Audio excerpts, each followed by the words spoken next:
Hi guys, I just wanted to take a minute to demystify, de-stress all these families who are hearing about the change from legacy connections for G-tube feedings to the Enfit connections for G-tube feedings.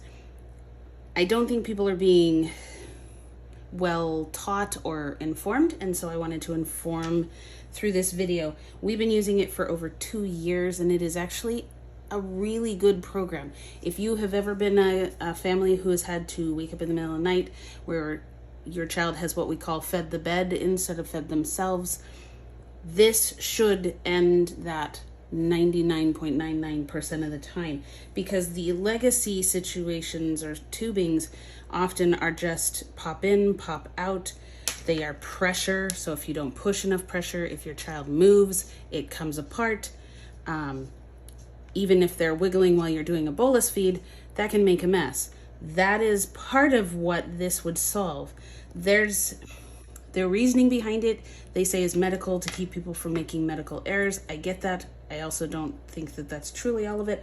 But in our instance, for our daughter, it is safer for her to use the Enfit, and why we've been using it for over 2 years is because if she disconnects, she has medical emergencies for having a disconnect due to hypoglycemia. So let me show you.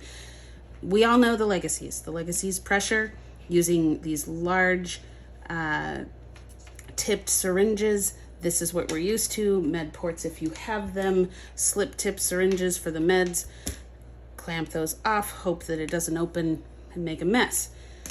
Enfit, there are two different, this is all Mickey. I'm not familiar with the mini versions, but they're very close. I've seen them during our exchanges. They come in two different types. This one is more of a flip cap. These are actually not my ultimate favorite. Or there's a twist on purple cap. So they twist on like this, okay? I don't know if Mickey makes them without the med port.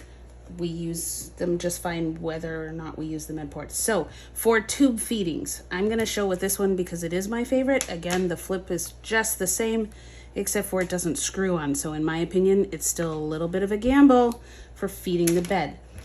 So current bags right now have come with this white tree. You can flip it off. This makes it still the pressurized tube feedings. When you take that off, put this aside for emergencies. We haven't used them in over 2 years. You take that and you connect it to your tube feeding. Here's why we like it. It keeps my daughter safe from having a hypoglycemic event in the middle of the night because we don't feed the ved. You can't pull these bad boys apart.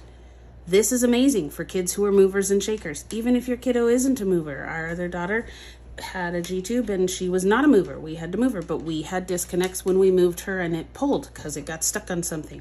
This doesn't happen. It's a lot like the IV connections in the hospital. So their reasoning behind it saying it keeps people from accidentally feeding formula through an IV is not something I'm truly going, huh? I'm not sure how that makes sense, but we've made it more like a hospital tubing. It is what it is. I find it much safer, way less fed the beds. Actually, in 2.5 years, we haven't had a feed the bed experience. I like them. So here's that.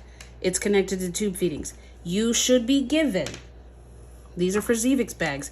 Joey bags are supposed to have the same. We use Zevix, but you should be given Enfit syringes. This is a med syringe. Uses just the same technique. Unscrew, screw this in, push your meds. They have these ones. Most of them are purple. Most of the Enfits are purple, but sometimes there are orange ones. It's just a different brand. This is the Neo Connect. These are, I don't remember the brands. There's a couple different brands that make these. In my opinion, the darker purple are better. They have better seals on their rubber pieces, and they should be supplying these. I'm being told by some families that they are not. I don't understand that because then it leaves you kind of unable to give meds and stuff. But let me show you in the next short clip how we give meds without even using the Enfit system for our daughter straight through her tube. If you haven't done this before, it's a game changer while you're waiting for them to supply you the syringes for meds. But this is what they look like, and they come all the way down to 1 cc. There's 3 cc, 6 cc, 12 and I think I saw 30s and 20s at our event, and this is a 60. I don't think they go bigger than 60. The solution until you get those Enfit connective syringes for meds is to use the slip tip syringes and do the meds directly into the tube.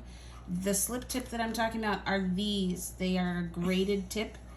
It is not the ones that like you get from the pharmacy. They do not fit in this port. Never put meds in here because obviously that's the balloon. People are having that issue with some nurses or people who aren't familiar putting them in there. It will not give the meds until the balloon bursts. So you take the slip tip, you push it in there, and my daughter likes to help. This is just water for example purposes. You just push it in there, pull it out, you've got the meds. Put another syringe in there to flush so that you don't have meds sitting in the tube. Push it in there, pull it out, you're done. It actually does not mess with the valve that keeps it from leaking. We've never had an issue and we do all meds that way. Anyway, that is how you work through meds, giving meds as needed until they figure out the Enfit. Heck, we don't even use the Enfit connections and extensions for giving meds at all.